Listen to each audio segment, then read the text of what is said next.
اور اب ان لوگوں کی بات آ رہی ہے، یعنی ان اصحاب کہف کی، کہ وہ کتنا عرصہ اس غار میں رہے. تو یہاں پر بتایا جا رہا ہے وہ 300 سال تک رہے اور 9 سال، یعنی 300 سال اور 9 سال انہوں نے گزارے. اور اے نبی آپ ان سے کہہ دیں کہ اللہ ہی کو خوب معلوم ہے ان کے ٹھہرنے کی مدت کا علم، اور آسمان و زمین کا غائب تو صرف اسی کو حاصل ہے، وہی عالم الغیب ہے، اور وہ کیا ہی اچھا دیکھنے والا اور سننے والا ہے، اور اس کے سوا کوئی مددگار نہیں ہے. اور اللہ تعالیٰ اپنے حکم میں کسی کو شریک نہیں کرتا. اور اے نبی آپ کی طرف جو اللہ کی کتاب سے وحی کی جا رہی ہے اسے آپ پڑھتے رہیے، اور اس باتوں کو بدلنے والا کوئی نہیں.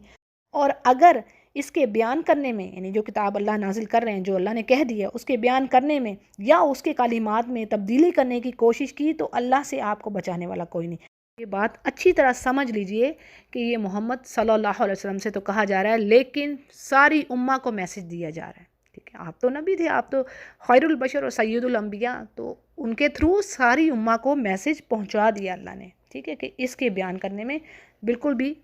پیچھے نہیں ہٹنا، گریز نہیں کرنا. اور کوئی جو ایسا کر رہا ہے یا اس میں چینجز کر رہا ہے تو وہ اللہ یعنی کوئی جائے پناہ نہیں پائے گا. اچھا جی، اگلی آیت میں اگین ایک داعی قرآن کے لیے میسج بڑا زبردست. وہ کیا؟ یعنی اللہ فرماتے ہیں نبی کو کہ آپ اپنے آپ کو ان لوگوں کے ساتھ رکھیے جو اپنے رب کو صبح شام پکارتے ہیں اور اسی کے چہرے کا ارادہ رکھتے ہیں، یعنی اس کی رضا کے لیے، اس کے پلیئر کے لیے وہ کام کر رہے ہیں. اور آپ کی نگاہیں ان سے نہ ہٹنے پائیں کہ ان سے ہٹ کر دنیا کی زندگی کے جو ٹھاٹ باٹ جن کے پاس اللہ نے دنیا کی رونقیں دی ہیں، مال و دولت دی ہے، شان و شوکت دی ہے، ان کی طرف نہ آپ کی نگاہیں جائیں. دیکھیں سورہ عباسہ میں بھی ہمیں اسی طرح کا میسج ملتا ہے نا. سورہ عباسہ یاد کیجئے جس میں نابینا صحابی آئے تھے، ابن مکتوم. ٹھیک ہے نا، تو اس وقت بھی کیا آپ کر رہے تھے صلی اللہ علیہ وسلم؟ حالانکہ آپ تو دین کے لیے کام کر رہے تھے، لیکن وہ لیڈرز آئے بیٹھے تھے قریش کے، تو آپ چاہتے تھے کہ ان کو ذرا سمجھا لوں، یہ دین کی بات سن لیں، شاید کہ ان کو عقل آ جائے. تو ان کی وجہ سے پھر کتنے لوگوں نے مسلمان ہو جانا تھا، قبیلے ہی مسلمان ہو جاتے تھے نا. تو لیکن اللہ نے کیسی خوبصورت بات فرما دی کہ نہیں، آپ کو کیا پتا ہو سکتا ہے اس نے باقی حاصل کرنی تھی. اللہ کو مال و دولت سے کیا ہے؟ یعنی اللہ نے کہہ نہیں دیا میں تمہارے مالوں کو نہیں دیکھتا، تمہارے جسموں کو نہیں دیکھتا، میں تمہارے دلوں کو دیکھتا ہوں، مجھے تو دل چاہیے. تھے وہ بلائنڈ، لیکن کتنا تقویٰ تھا ان کے دل میں. اور پھر کیسی بات آتی ہے کہ نبی کریم صلی اللہ علیہ وسلم نے جب بھی پھر مدینے سے باہر آپ جاتے تھے، آپ ان کو اپنی جگہ پر گورنر بنا کے جاتے تھے. کتنی عزت، کتنا کریم ہے ہمارا رب. ہم ہی گناہوں میں پڑے ہوئے ہیں، اپنے رب کی پہچان نہیں رکھتے. اچھا جی، آگے اللہ فرماتے ہیں کہ آپ کسی ایسے کا بھی کہنا نہ مانیے گا جس کے دل کو ہم نے اپنے ذکر سے غافل کر دیا، یعنی جو اللہ کا ذکر کر ہی نہیں رہا، غافل انسان ہے اور جو اپنی خواہشات کے پیچھے پڑا ہوا ہے اور جس کا کام حد سے یعنی بے حد نافرمان ہے.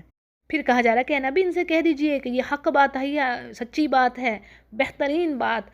اس سے بڑھ کر کوئی ہے ہی نہیں چیز تمہارے رب کی طرف سے. یہ میں مزید اس پہ وضاحت کر رہی ہوں، وَقُلِ الْحَقُّ مِن رَبِّكُمْ. ٹھیک ہے، یہ آیت ہے. اور پس جو پھر ایمان لاتا ہے، اللہ فرما رہے ہیں ٹھیک ہے، وہ ایمان لائے اس پر، اور جو کفر کر رہا ہے تو بے شک ہم نے پھر ظالموں کے لیے آگ تیار کر رکھی ہے اور اس کی قناتیں انہیں گھیر لیں گی. اور اگر وہ فریاد کریں گے تو ان کی فریاد وہاں پر نہ سنی جائے گی. اور کیا ان کو دیا جائے گا؟ یعنی پانی مانگے گے تو پانی کی جگہ تیل کی تلچھٹ ان کو دی جائے گی جو چہرے کو بھون کے رکھ دے گی. اور بڑا ہی برا ہے وہ پانی اور بڑی ہی بری آرامگاہ ہے، یعنی دوزخ. اور اس کے برعکس وہ لوگ جو ایمان لائے اور نیک عمل کیے انہوں نے، ہم ایسے نیک عمل کرنے والوں کا ثواب ہرگز ضائع نہیں کریں گے. سبحان اللہ. اللہ تعالیٰ ہمیں جنت الفردوس کے اعلیٰ ترین درجوں والوں میں سے کرے، آمین یا رب. تو ایسے ایمان والوں کے لیے ہمیشہ رہنے والے جنتیں ہوں گے، ان کے نیچے سے نہریں جاری ہوں گی، وہاں پر یہ سونے کے کنگن پہنائے جائیں گے انہیں، اور سبز رنگ کے نرم اور باریک اور موٹے ریشم کے لباس پہنیں گے، اور وہاں تختوں پر تھرونز پر بیٹھے ہوں گے تکیے لگائے ہوئے. اور کیا خوب بدلہ ہے اور کیسی عمدہ آرام گاہ ہے. سبحان اللہ ان مومنوں کے لیے.